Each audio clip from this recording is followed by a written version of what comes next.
Hello everybody, my name is Colton, and I am a traditional witchcraft practitioner. I wanted to start a series on how to create your own homemade spell materials and spell crafting components. I have found that there are not so many good sources where you can get genuine products with the correct herbs and put together in the correct way. So instead of having to go to those kind of places anyway, one should be able to make their own materials and personalize their spells in their own way. Now, a lot of people, a lot of other practitioners, depending on how in-depth and knowledgeable they are, already have created their own formulas and created their own spell components. They know their own spells, they know their everything. But there are a lot of people who are new to the craft who sometimes get misled. I myself, when I first started about 10 years ago, got products, a lot of products from Indio Products and Seven Sisters and Anna Riva, those things. I was not aware at the time, however, that pretty much everything they manufacture is mass-produced and nothing. The oils you can get, all of their conditioned oils, and they have different names and things on them. However, doing some investigation, I found out that pretty much the oil is nothing but mineral oil and food coloring. They slap different label and a different scent for each different one. And that doesn't work with me. That doesn't work for me. Same thing with their powders or dust, all that kind of stuff. It's pretty much baby powder or incense base with no herbs, no components, nothing. Nothing is charged. Nothing is blessed in any kind of way. It just comes off the assembly line, goes out, and then someone gets a hold of it. But this video in particular is my introduction video. A few things I'm going to show you how to make during this time and explain some things about my different tradition and my different path, and then more will come in the series. First of all, for a lot of people out there, witchcraft to me is not my religion.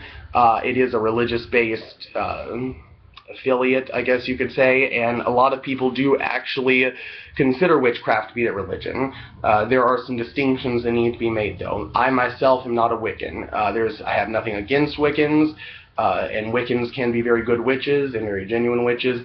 However, I do not hold myself to the Wiccan Rite. I don't practice Wicca, and that is a religion, and I am not religious in that way.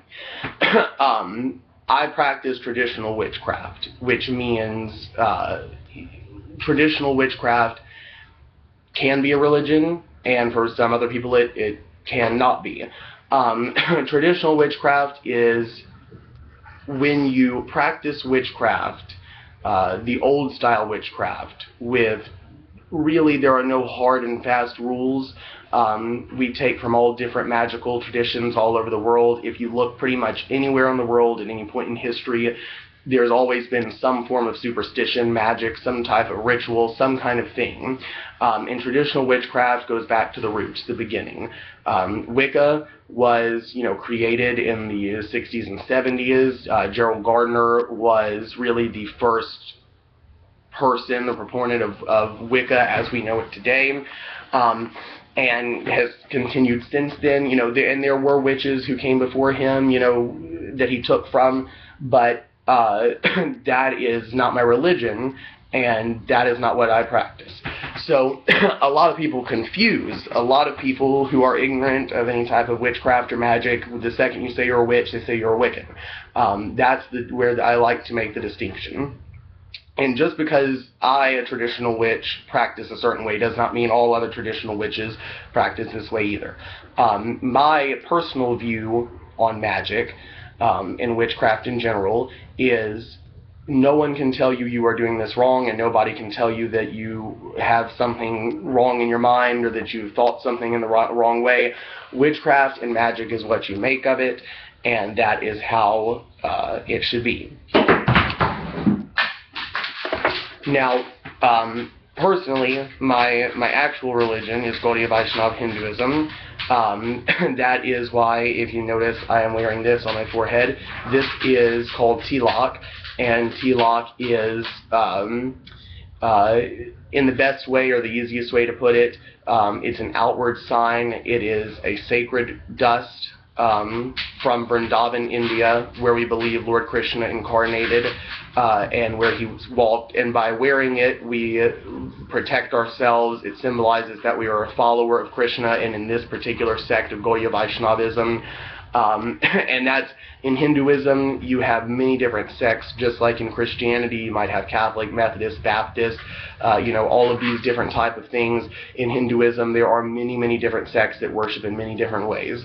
Our particular sect, Gaudiya Vaishnavism, is a form of Hinduism that was brought here to the United States by His Divine Grace A.C. Bhaktivedanta Swami Srila Prabhupada back in the 60s.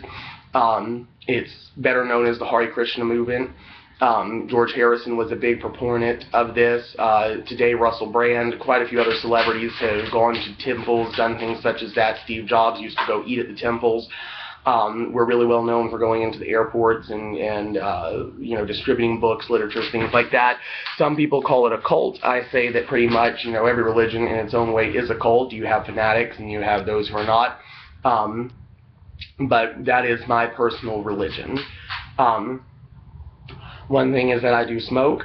That is something that we're not supposed to do. I am not initiated as of yet. I do have a guru I've taken shelter of, but I am not initiated. But smoking is the one thing that I really need to quit before I can be initiated. So that is something I'm working on. Hopefully I will be able to succeed in that soon.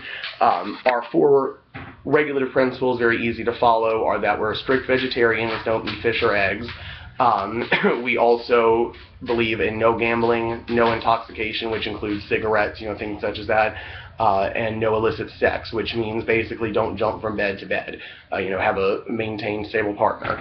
I am gay and I do have a husband, which is still a controversial topic in our sect of Gaudiya Vaishnavism called ISKCON, but it is basically on a guru-to-guru basis. Some approve, some don't. There's been no formal stance made on it yet. However, our guru is very accepting, loving, and supportive of us.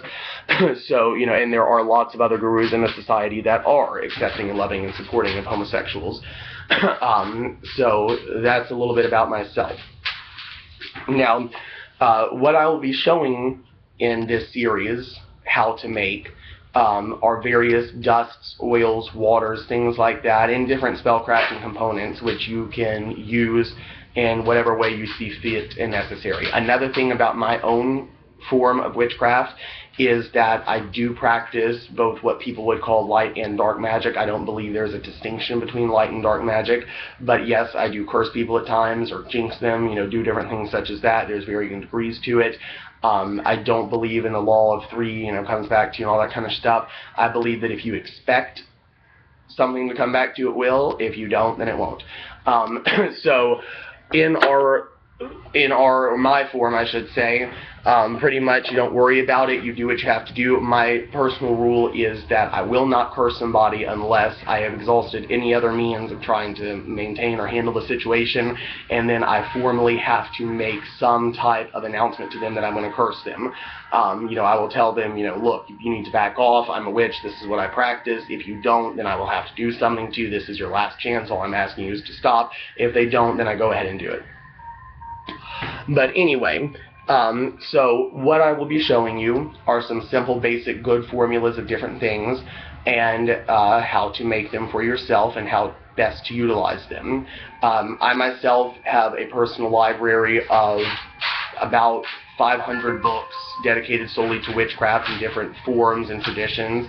And I also have probably a stock of over 100 or so different herbs, and probably God knows how many different types of other things like graveyard dust, bird's nest, crushed wasp nest, things like that to use in these different spells.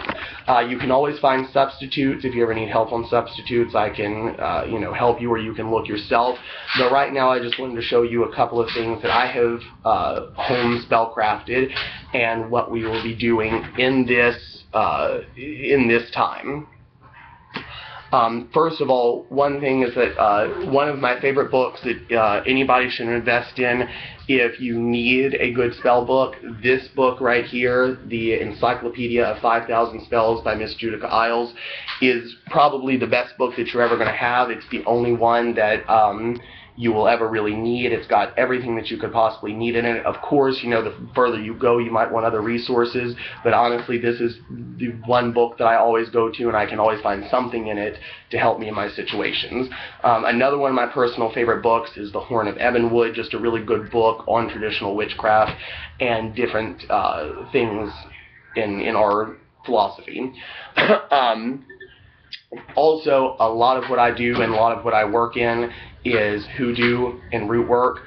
I mix a lot, or I don't mix, but my main high topics of witchcraft are hoodoo, root work. I follow the Aruba tradition, Santeria tradition, voodoo, New Orleans, and Haitian. I've had lots of very good teachers over the years, and lots of wonderful witches that I have known. So, you know, best thing is to always investigate what you are about to do, and especially before working with a deity. Investigate the culture, know what to do, what not to do, you know, be very respectful, and don't try to just throw a hodgepodge of stuff together, because that's when you cause trouble, and that's when you get backlash. So a couple of the things that I'll be showing how to make, and many more will come to follow, but these are a couple of my oils that I have made over the years.